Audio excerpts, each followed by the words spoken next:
With its record-breaking weight and hard-hitting rubber attack points, ImpactDrake may be the most broken X-Beyblade yet. But did they go too far?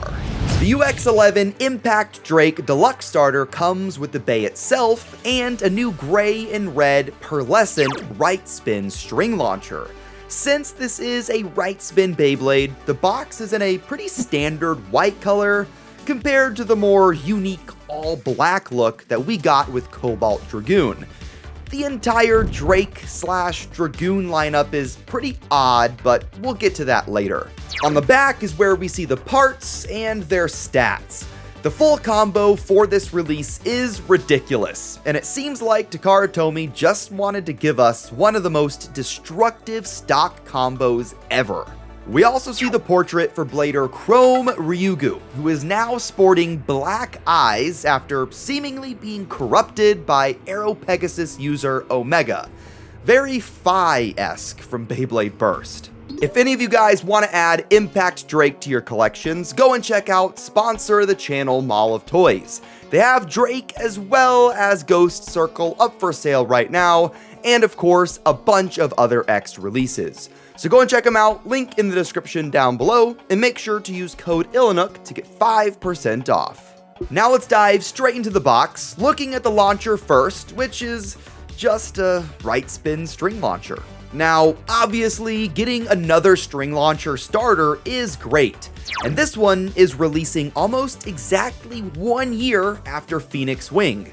I'm definitely not complaining, and the gunmetal and red color scheme is awesome, but I wouldn't mind getting a slight revamp to the launcher shape, or a new accessory of some kind.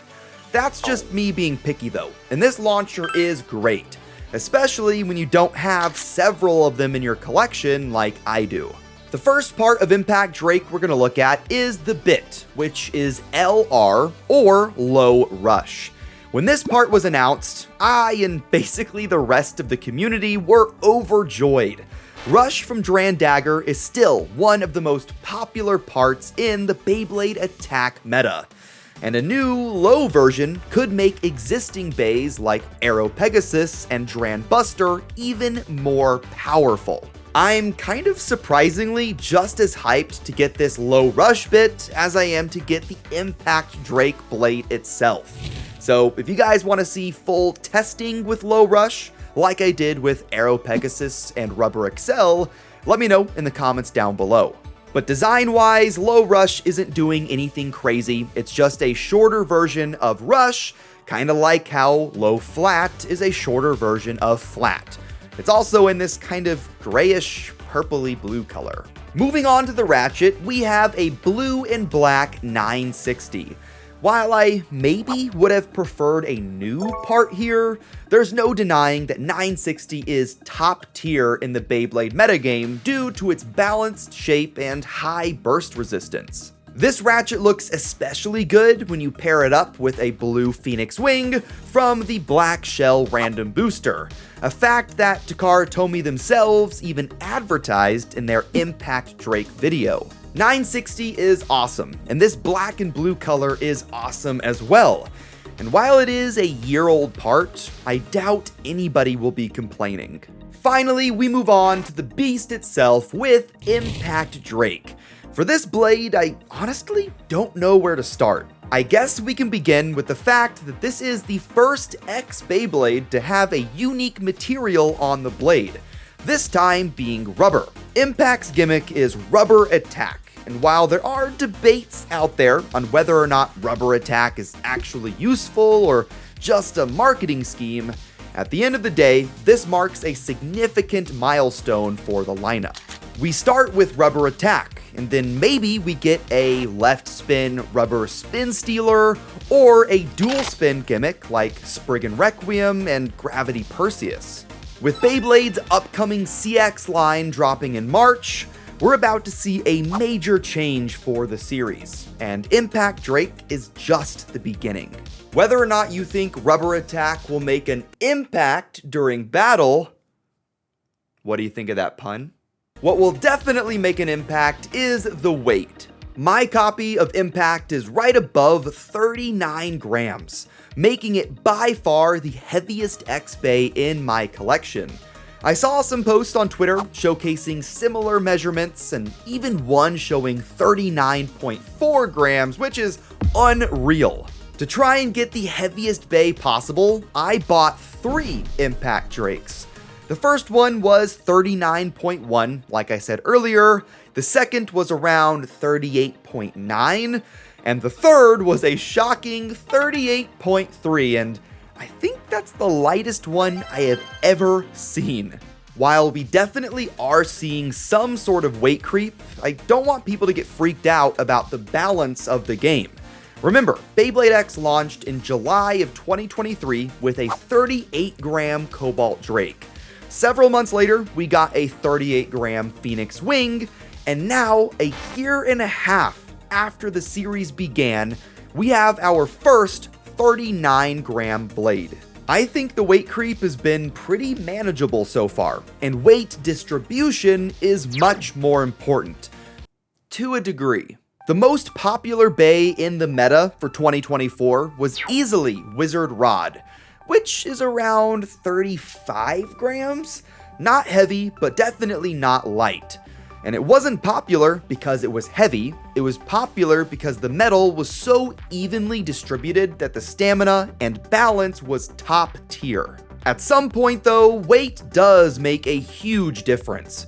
Ghost Circle is the most perfectly round bay we have in the generation, but it only weighs like 25 grams or something, so it gets thrown around with ease.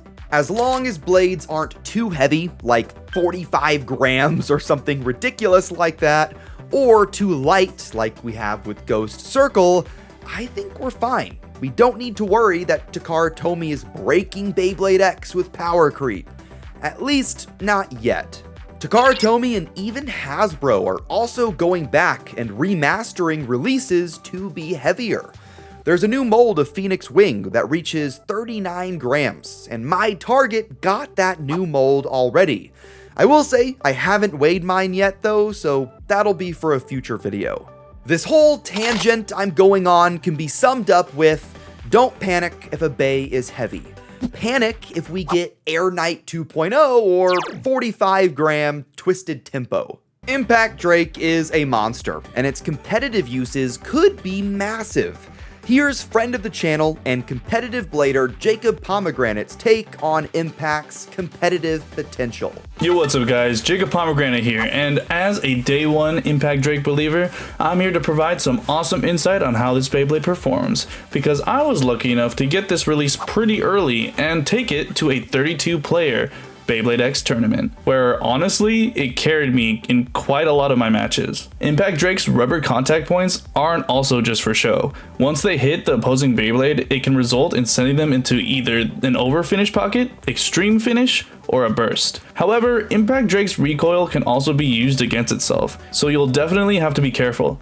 Two combo recommendations that I've found to be the most consistent are ImpactDrake 360 Rush and ImpactDrake 560 Taper. This is due to the exposed rubber lining up to other opposing Beyblades to send them flying.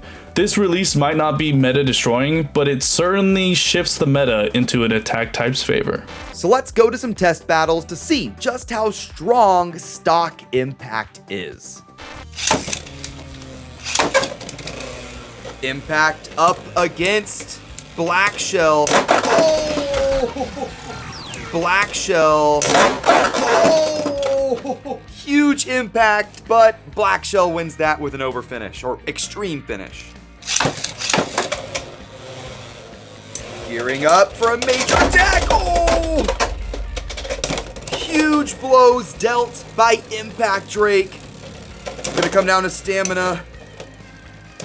And Drake is going to win that, probably because of the sheer weight difference. Up against Silver Cobalt! Oh! And Impact just beheads the Silver Cobalt Drake. Wow.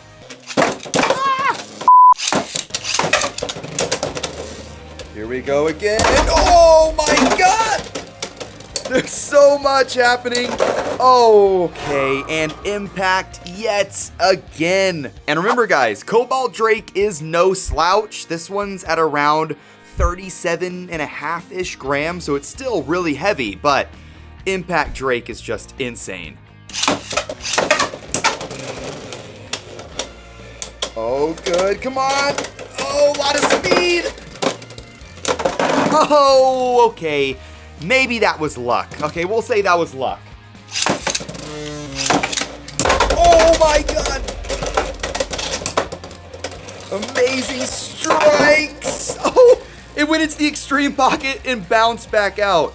Impact will not take this. Impact is gonna try and win here. And, oh, and it does. Wow. Oh, all right, well, that just happened. Up against Wizard Rod.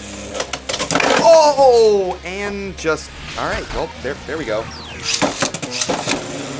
Come on, oh.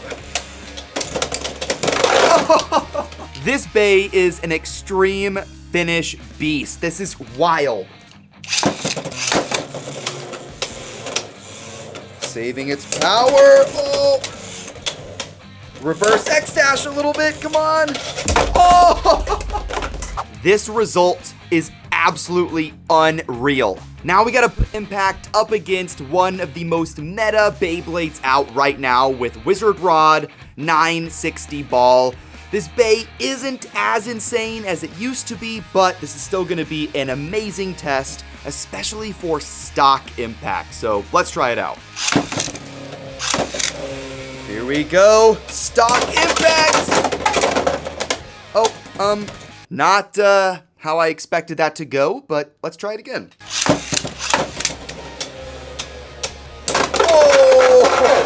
Oh, major impact. I mean, that's the name, ImpactDrake. It makes sense. Oh, what just happened? Oh, and all right, there we go. I definitely want to come back to Impact, maybe with a competitive testing video, so if there's any combos you think I should try, let me know in the comments down below, but just its stock configuration, Takara Tomy may have broken the meta. Overall, ImpactDrake is a generation-defining release, comparable to Spriggan Requiem and especially Medio El Drago. In fact, Drake really reminds me of Medio in a few different ways. Now, obviously, they are completely different from each other in shape and gimmick, but I can't just help but feel that ImpactDrake is the Medio El Drago of the X generation. I'm really interested to see where Beyblade X goes from here on out. And I'm also interested to see if we get a UX or even CX evolution to Cobalt Dragoon, as Drake and Dragoon seem to be separate evolution lines from each other. Maybe CX Dragoon will be the true Medio El Drago of Beyblade X. Thank you guys for watching this video. I hope you have an amazing new year and a great start to 2025, and I will see you in the next one. Have fun and bay away.